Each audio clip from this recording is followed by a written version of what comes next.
welcome to the Roundtable Podcast. I am your host, Shogun. Thank you to the live audience for joining us today. Thank you to Ainsoft for live streaming us to all platforms. And thank you especially to our special guest, Kat Wild, who I will introduce momentarily. Before I get to that, please do join us, especially on the Roundtable Discord that's taking place.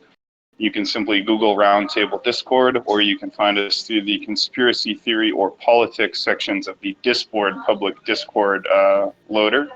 You can also find us on Facebook, Instagram, you name it. We're on all social media, and I mean also. You can also find our podcast on YouTube, Podcast Addict, and Podbean. So, thank you very much. Our special guest, everybody please close your mic. If you're not part of the podcast, just close your mic. So, thank you to our special guest, Kat Wild. Today we are going to talk about Wicca. So, Kat, maybe for those of us who may have never heard the term Wicca before, anybody in the audience who's not at all familiar with Wicca, can you give us just a brief summary of what this concept even means? Sure. Wicca is a modern religion. It was, the father of it is Gerald Gardner. He created it sometime around in the 1930s. It's also known as paganism, if people are familiar with that. It's a type of paganism. It's based around the earth. The holidays are the solstices and the equinoxes and the cross quarter days in between those, based around the cycles of the earth, the harvest festivals, that sort of thing. It's a religion of practice rather than belief. There's no dogmas. There's no specific beliefs that you're required to have to practice the religion. Really, the only prevailing principle for most people who practice the religion is the Wiccan Rede, which is "and it harm none, do as thou wilt," which is, or some people just say harm none, which is basically saying as long as it doesn't harm anyone, you can do what you would like to do. Some people who are Wiccan are atheists, other people are polytheists. Personally, I'm a pantheist, but people believe a lot of different things. Some people say if you ask 100 Wiccans what they believe, you'll get 100 different answers. So it depends on the person what they believe. But it's a very nature-based religion, and there are a lot of different sects of it. So it just kind of depends on the person what they believe. It was created primarily to be a very egalitarian religion, and to be community based and based around the idea that ritual is important for people, and that community is important for people. So thank you for that answer. That's excellent. A few different directions I want to go, but before I forget, can you explain pantheist? What does that mean to you to be a pantheistic Wiccan?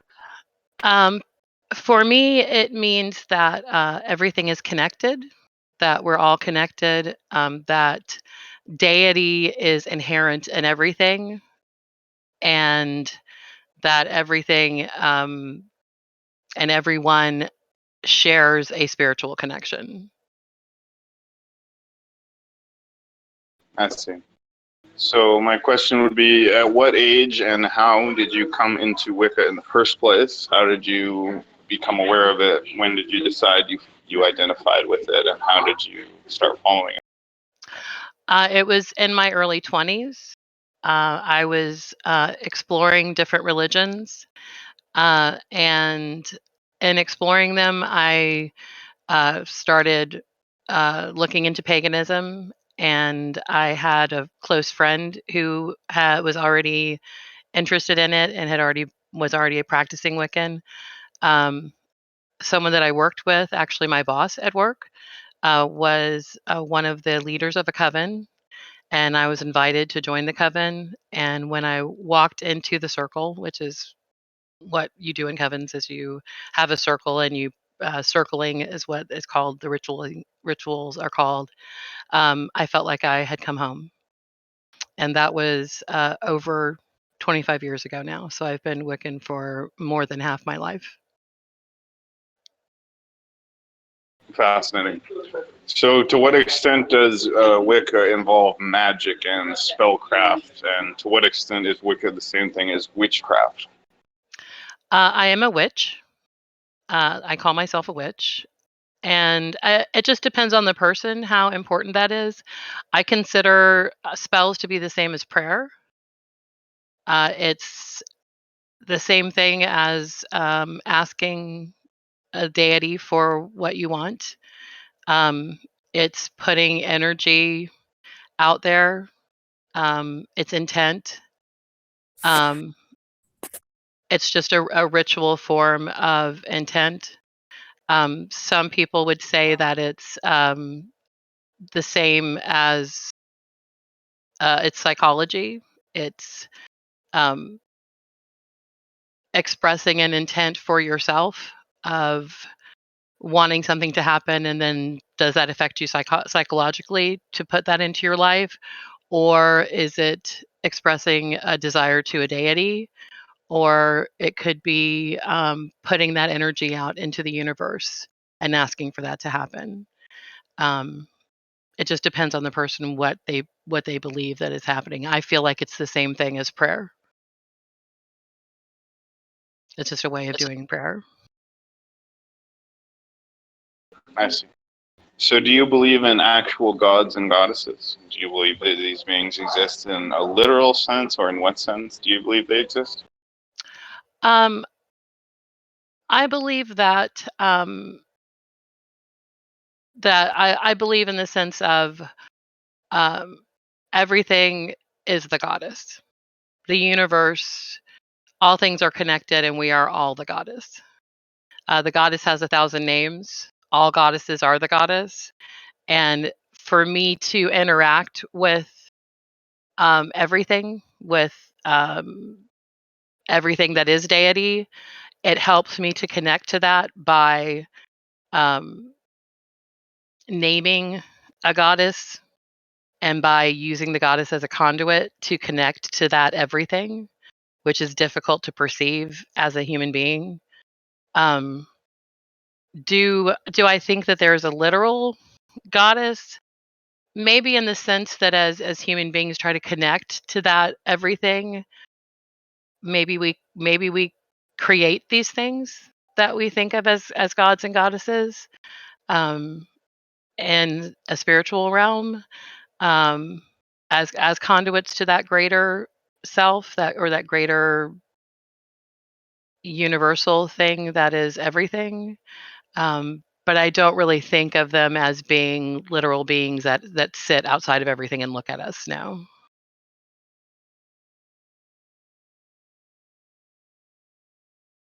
So, in terms of what you actually do as a Wiccan, what are the practices? What are the actual ways in which your life is different because you're a Wiccan, or in which your life is different from a non-Wiccan? I have an altar. Um, I I do occasionally do spells. Um, I I practice holidays. Um, and I have a connection that I feel to a deity. I do have a matron goddess, which is Kali Ma, um, and I do meditate. I do spiritual journeying when I meditate. Um, so I have a spiritual practice. Okay. So now that we've concluded sort of a short interview part, anyone who wishes to ask questions or contribute to the comment about Wicca, the topic of Wicca, you may now speak. There's an open room, so everybody can ask questions to the guest, Kat, or speak about your own thoughts about Wicca or ask questions. Why do you think? Oh, you go ahead first.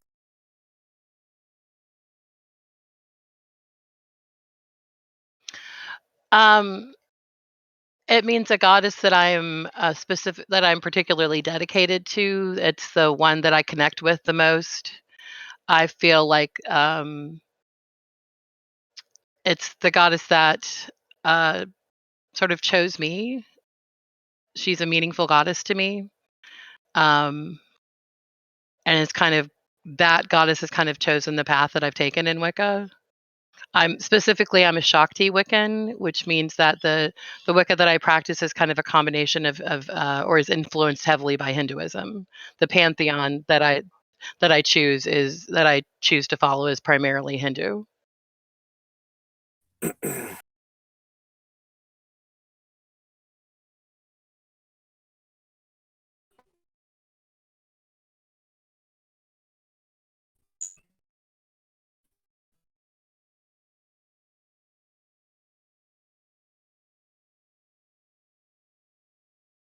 You're breaking up a little bit, so I can't understand completely what you're saying.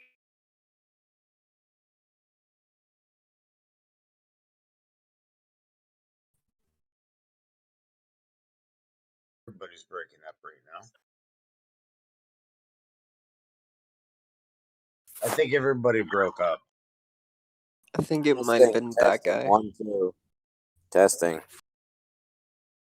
The Craig bot got disconnected. Do I need to resummon it? Yeah, I think so. I think we went through a glitch, my friend. But anyway, Okay. Ainslaw's got it back. Yeah, my But video. should I resummon the Craig bot or no? Yeah, I mean, yeah. Oh, okay. Now you're. Could you ask the question again?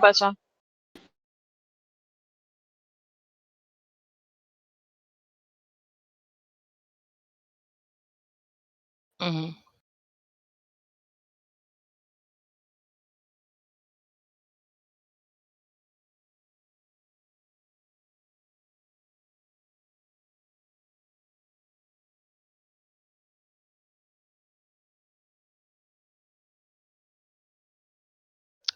It's like a representative or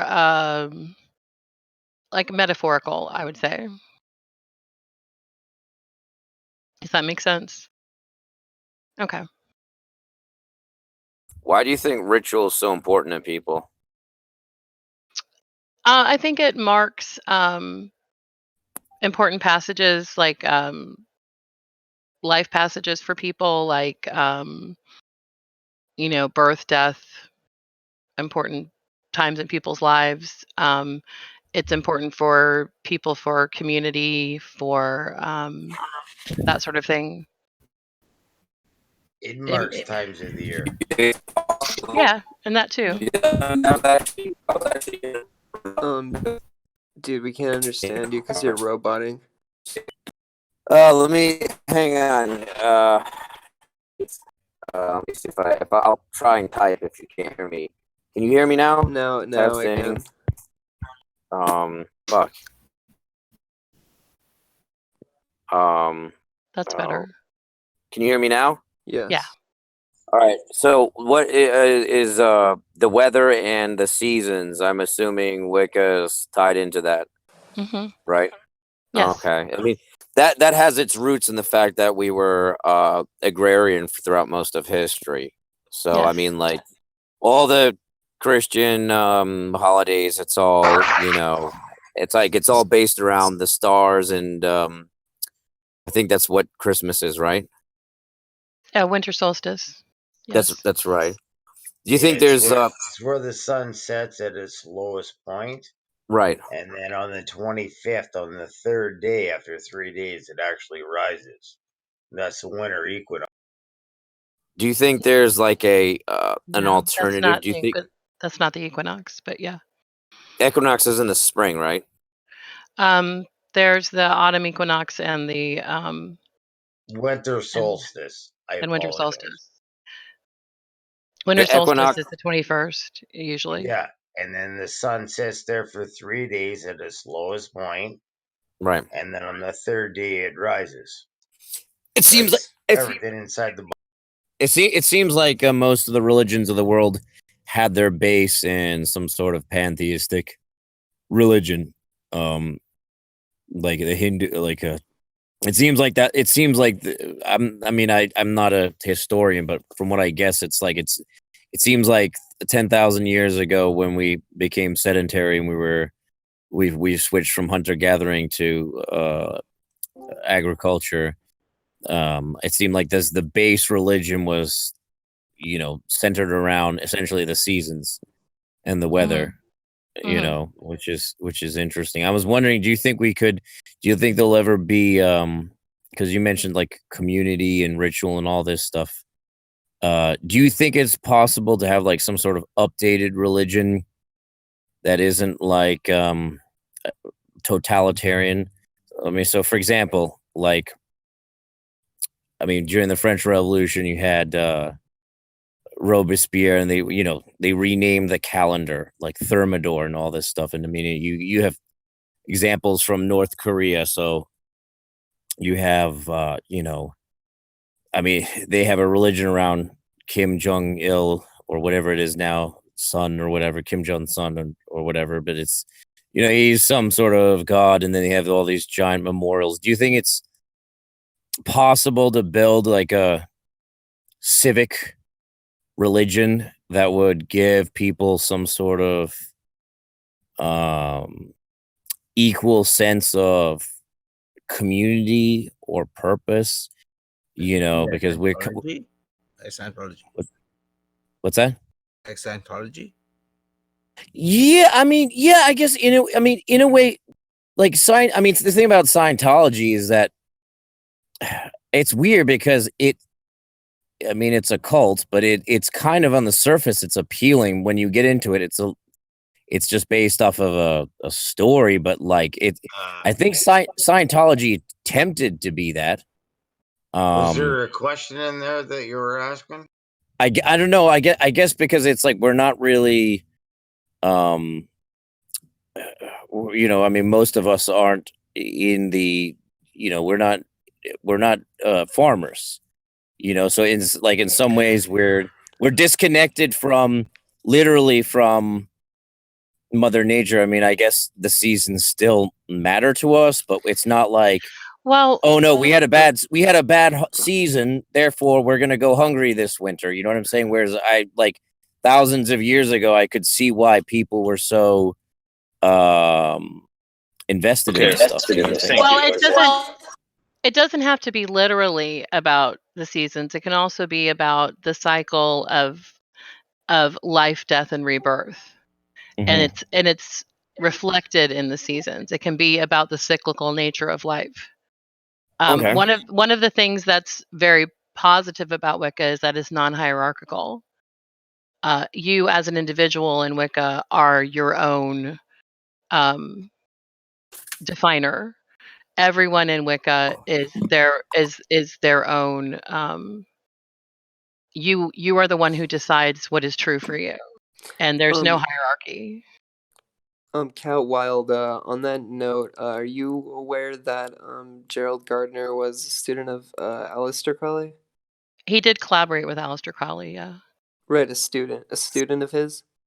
Oh, whatever. Well, good, sure, doesn't really matter. But so using the same motto as Aleister Crowley's "Do what thou wilt," converting it to "Do what thou wilt, harm ye none." Do you see this as a potential mind opener or intention opener for maybe some maybe negative practices being done to oneself, like drugs or overindulgence in sex or anything? Well, harm none includes don't harm yourself either. Really? Yeah, harm none includes yourself. It's harm none.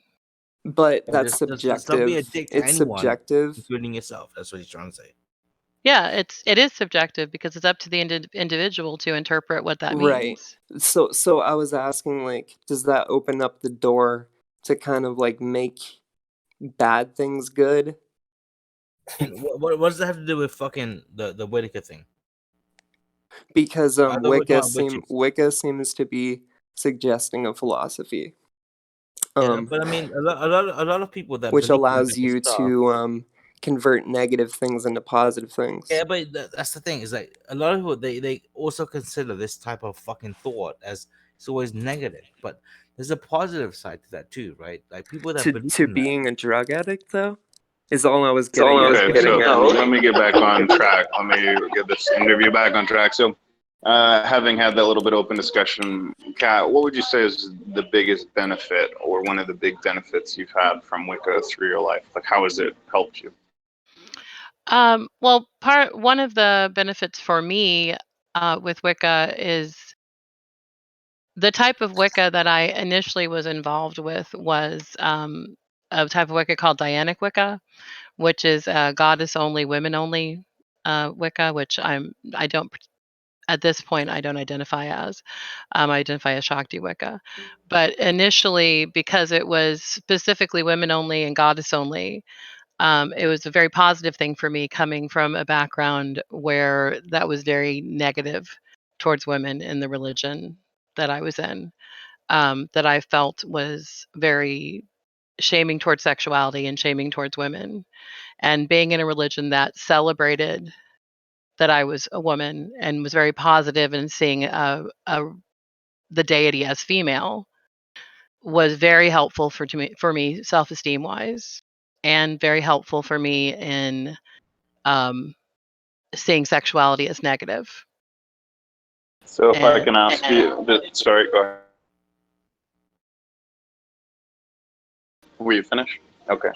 yeah, So it kind of follows from what you've said. Can you tell us about some of the different kinds of Wicca? Because you've talked about goddess Wicca, Shakti Wicca. So what are the different major kinds of Wicca? At least some of them. there's Gardnerian Wicca, as someone mentioned, Gerald Gardner. There's Reconstructionist polytheism. Um, Wait, how is that Wicca? The second one you just Just mentioned. let her that's a finish type of answering the question how she was going to. that's a type of paganism. There are people who are specific in Egyptian, uh, specifically with Egyptian deities, people who are specifically with Celtic deities. I mean, there are so many different types of Wiccans and paganism, and people within paganism. I mean, the one thing I find interesting is this, right? If there was a woman's side, Branch, I'm sorry, we're not ready for you yet, Branch. So was that the end of your the different kinds of Wicca that you wanted to talk about, Kat? Yeah, there's so many different types. The two that I've been involved with specifically are Dianic Wicca and Shakti Wicca. So question would be, are you involved with other Wicca practitioners in real life? Like, do you have people that you meet with or talk to in real life that are also in Wicca? Like, you have a coven or something like that? I'm not currently. I was in a coven for 10 years. How can you be in a coven and then not? How does that work? I moved. Well, rather just tell us a little bit about what that was like. Like, tell us about the coven, who they were, how you got to know them, what that was like, etc. If you wouldn't mind. Yeah, there's a coven I was invited into when I first began in Wicca, and I did rituals with them for full moon, new moon rituals, rituals for the various holidays. I was in that coven for over 10 years. I was initiated as a high priestess into that coven, and it was a great experience for me. And it just disbanded after I had been in it for a long time, and I moved away from the city that it was in. But it was a wonderful experience. So how did you first discover them? Like, how did you become aware of them? How did you join? Oh, I worked with one of the women who ran the coven, and I was invited to join. You worked with her, so you just met with her at work, and it came up that you were both Wiccans, and she invited you. Yeah, yeah. Very interesting. And is it true a coven usually has 3 members, a maiden, mother, and crone, or is that not true? No, the goddess has 3 aspects: maiden, mother, crone. That's one of the a common theme in Wicca, or in goddesses in general. Most goddesses or traditional goddesses have maiden, mother, and crone aspects. um, which is maiden as the young goddess, or what they call a virgin goddess, which virgin originally meant a whole within herself, or a goddess that does not have a god as a consort. Um, and a mother goddess, obviously, that's obvious what that means, or a crone goddess, which is a goddess who is a death goddess or a destructor goddess. And most goddesses or have those three aspects, or um, goddesses who are seen as main goddesses um, are often broken up into three different goddesses that each have one of those aspects. But there are some covens that, if you've heard like the number 13, like today's Friday the 13th is an unlucky number. One of the reasons of that is because some covens do have had the tradition of having 13 members. I'm actually more And interested about the three goddesses, because Hinduism believes in three um deities that make up a god. well, there is a one of the triple goddess groups in Hinduism is Which is uh, uh, Parvati, Lakshmi, and who's the other one? There's one, Parvati, Lakshmi, and Kali, I think, are the three. right, and they're just different names for. So I said, Just hold on, Branch. It's okay. Thank you. So you mentioned being a Shakti Wiccan. So I was part of a Hindu tradition for a while. I married into a Hindu family. So what is the difference between being a Shakti Wiccan or just a Hindu, like a Shakti devotee in Hinduism? It's a combination of the Shakti tradition in Hinduism, which is honoring the Hindu goddesses, combining some of the puja rituals in Hinduism with Wiccan beliefs um, and Wiccan rituals. So there's some it is overlap between the interesting two. because Don't interrupt, Branch. I was not interrupting. I thought I wasn't interrupting, but I was trying to say No, that. you were speaking when someone else was speaking. Don't do that. So there are some people that combine. There's uh, sect of Wicca that combines both of those systems. There is some overlap between Wiccan beliefs and some Hindu beliefs. So, what do you believe about the afterlife? When you pass away, when we die, and shuffle off this mortal coil, from a Wiccan point of view, from your point of view, what do you expect to happen? Well, I think that it makes sense that since things in that we see are cyclical, that it makes sense that things would be cyclical. Whether that means that there is reincarnation and we come back into another consciousness, or whether it means that it's simply that the things that make up ourselves are simply recycled into the world, I don't know. But in one way or another, we continue.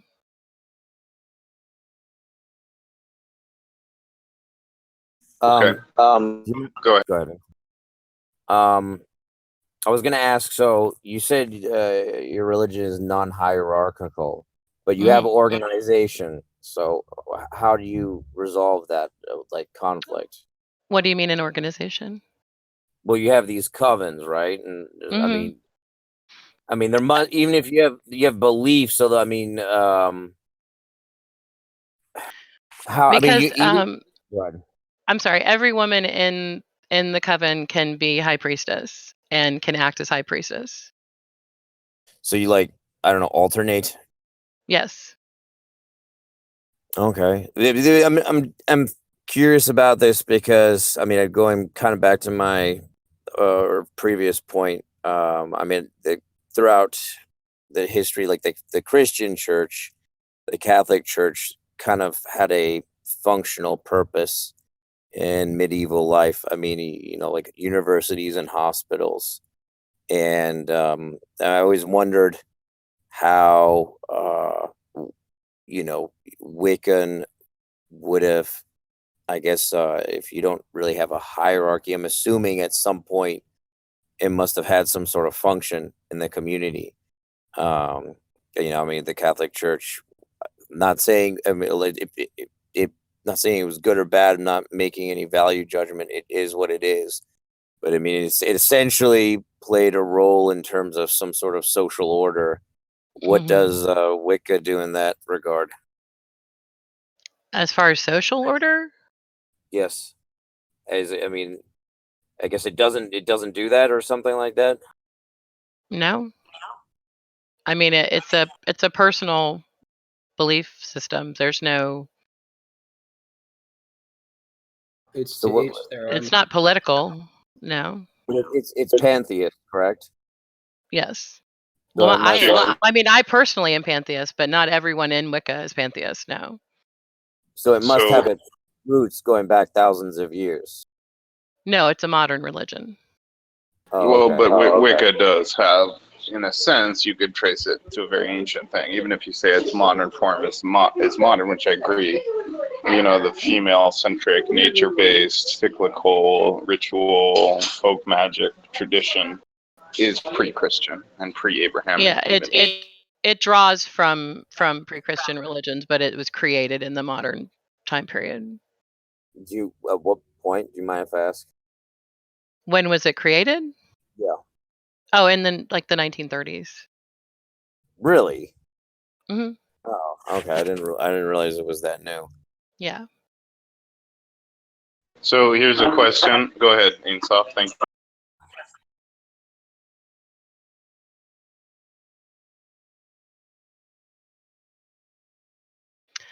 To lead the ritual, prepare and lead the ritual.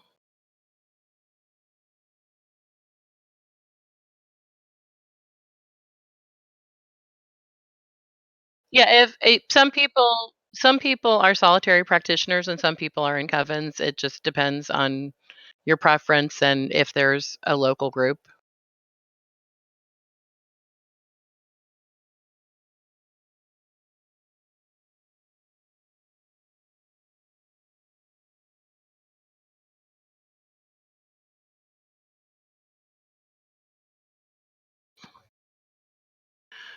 Um, Most common ritual? I don't know. I mean, people do rituals for moon phases or holiday. I can here, let me I have some I can put up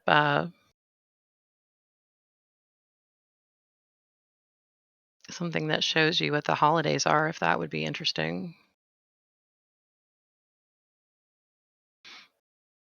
This is that's the wheel of the year that shows which each holiday is.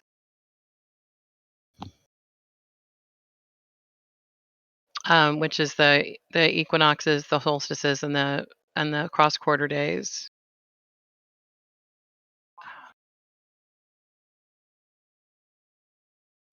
Um,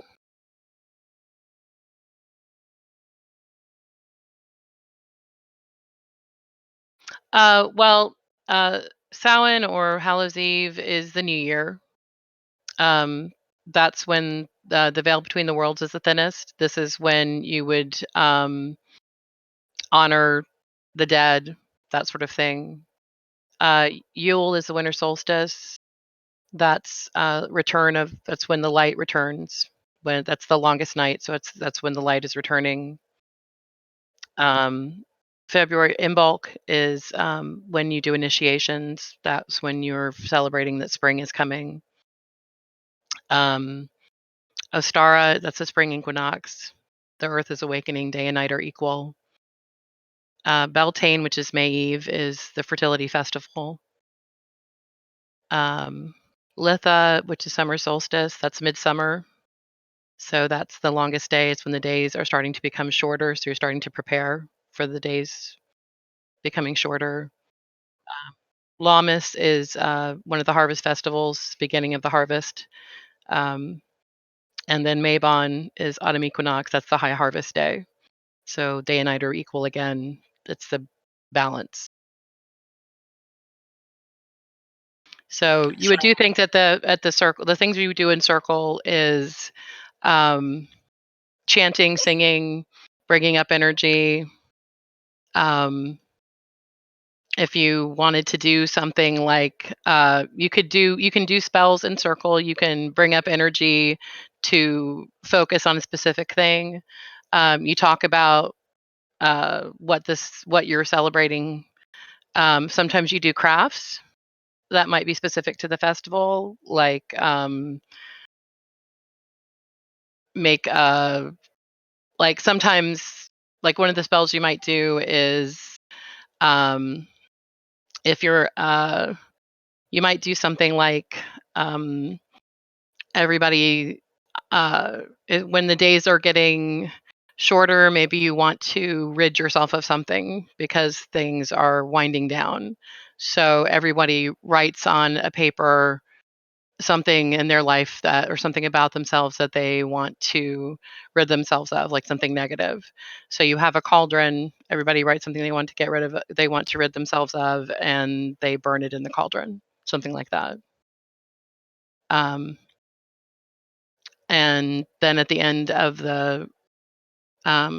of the ritual, um, you there's feasting and community and that sort of thing. Of course, I'm kind of uh, simplifying it. There's certain things that you say and do, of course, during the ritual, but that's kind of an oversimplification of it. There are self blessings and calling of the elements and that sort of thing too, but that's like a basic idea.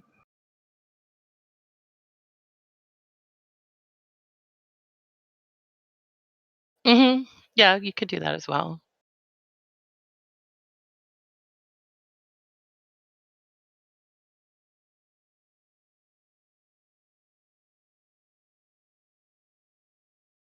hmm I mean, like asking for things.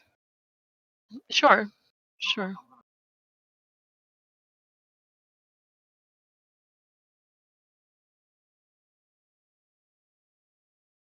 Do you mean like how you would do a spell or something like that? Sure. People do candle magic, or some people do crystal magic, that sort of thing.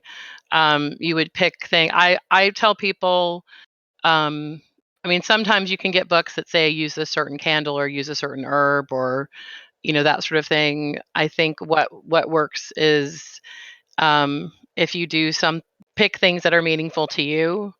Um, a candle or an incense or something like that's meaningful to you, and it's about intent.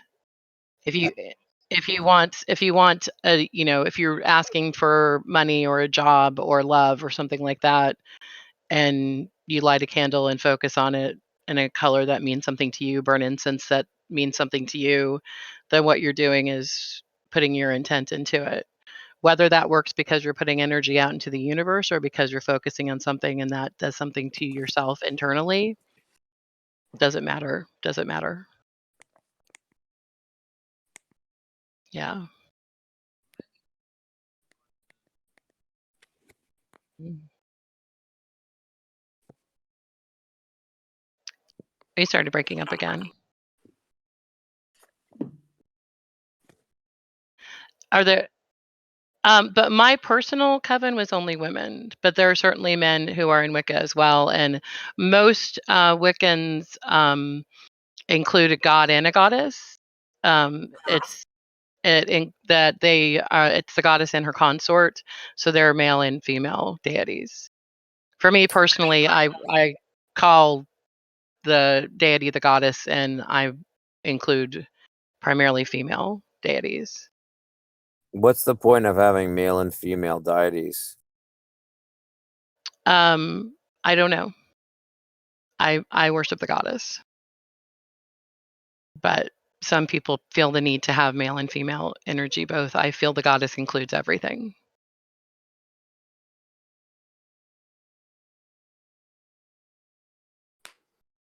Yeah, I think the goddess encompasses everything. So I don't think it's necessary to have both. Cat Wild, do you remember my question from earlier? What question? It was about the pushing of the free will towards like the gray zone or like the dark zone of kind of like that you can do anything negative and sort of see the positive in it through the philosophy of Wicca. Did you have a response? I think you can do that with anything. Not with Christianity though, because it says like that you have to be sober and abstinent. Well, I don't believe that being abstinent or being sober are necessarily positive things. Okay, that's a good response then.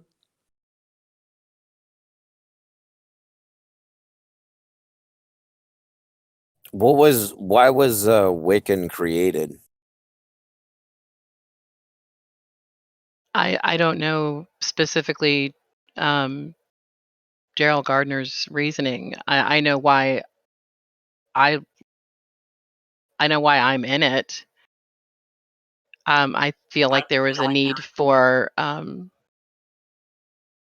a religion like it that is egalitarian and um, non-dogmatic and non-proselytizing, and it doesn't. There's no feeling of it being. There's no profession of it being a one true religion, which I think is positive. Isn't it human nature for things to become dogmatic over time and sort of crystallized? It hasn't happened with Wicca, at least not. I mean, some forms of Wicca, sure, but not all of them, Why do you think that is? because it evolves. How so? How does it evolve? Yes. Um, one of the best parts of Wicca that I have picked up is that many people who write on it will say, take what works for you and leave the rest. Interesting.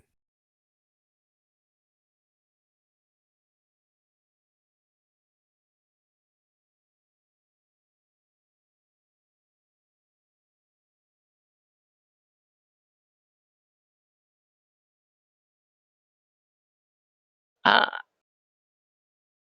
I think it's continuing to grow. But I think what's important is that people find a path that works for them, whatever that is. What is the goal ultimately? What is the goal of Wicca? Yeah. I don't think Wicca has a goal in and of itself. I think Wicca is a path that people have found that works for them, but I don't think Wicca has a goal. There's no central purpose to Wicca. There's No no sal- central organization to Wicca. no salvation, nothing like that. No, I mean it's a path, and for me of finding myself um, in um, bettering myself, sure, but that's all there is. It's just exploring myself, better understanding things. I hope I'm improving the world in some way myself, but as a religion, does it have an ultimate goal? I mean, the goal is whatever I want my goal to be. Interesting.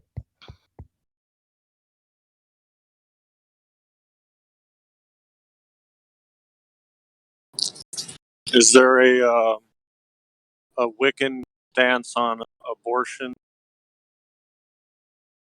No, Wicca doesn't have any political stance. There's no central organized, you know, Wiccan anything. There wouldn't be a goal. There wouldn't be a stance to have. I mean, there's no one who represents Wicca to say it has a stance on anything. Is there any particular view on the human body, like uh, uh, like a vessel, like a holy vessel, or spiritual or magical vessel? Any of those I mean, particular? I can tell you what I think. I can't. I mean, there's no Wiccan stand on anything because, like I said, it's not a religion of belief. There's no specific belief central to of anything. I can tell you what I believe, but that's all I can tell you. If you don't mind, what do you believe? About the body. Like you. I mean, I assume I kind of just joined just a few minutes ago, but Wicca has to do with like magic, right? So is there do you view the human body as a magical vessel, like to be used magic for any sort of way? I'm not sure what you mean. Well, here's a separate question. What would be a message you might want to get out? So, say someone were to listen to this roundtable podcast on Wicca. Maybe they've never heard of Wicca before.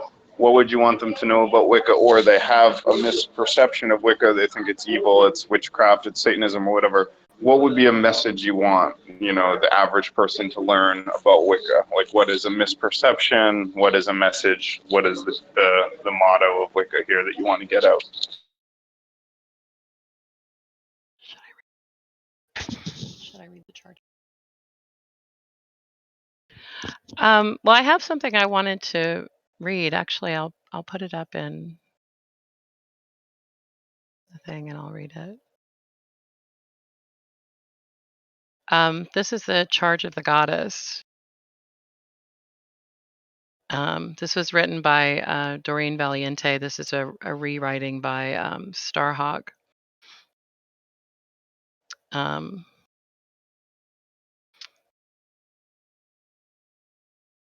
Listen to the words of the Great Mother, who of old was called Artemis, Astarte, Dione, Melusine, Aphrodite, Caradwyn, Diana, Arianrod, Bridget, and by many other names. Whenever you have need of anything, once in the month, or better when the moon is full, you shall assemble in some secret place and adore the spirit of me, who is queen of all the wise. You shall be free from slavery, and as a sign that you be free, you shall be naked in your rights. Sing, feast, dance, make music and love, all in my presence. For mine is the ecstasy of the spirit, and mine also is joy on earth. For my law is love unto all beings. Mine is a secret that opens upon the door of youth, and mine is the cup of wine of life. That is the cauldron of Caradwen. That is the holy grail of immortality. I give the knowledge of the spirit eternal, and beyond death I give peace and freedom and reunion with those that have gone before. Nor do I demand aught of sacrifice, for behold, I am the mother of all things, and my love is poured upon the earth. Hear the words of the star goddess, the dust of whose feet are the hosts of heaven, whose body encircles the earth. I, who am the beauty of the green earth, and the white moon among stars, and the mysteries of the waters, I call upon your soul to arise and come unto me. For I am the soul of nature that gives life to the universe. From me all things proceed, and unto me they must return. Let my worship be in the heart that rejoices, for behold, all acts of love and pleasure are my rituals. Let there be beauty and strength, power and compassion, honor and humility, mirth and reverence within you. For you who seek to know me, know that all your seeking and yearning will avail you not unless you know the mystery.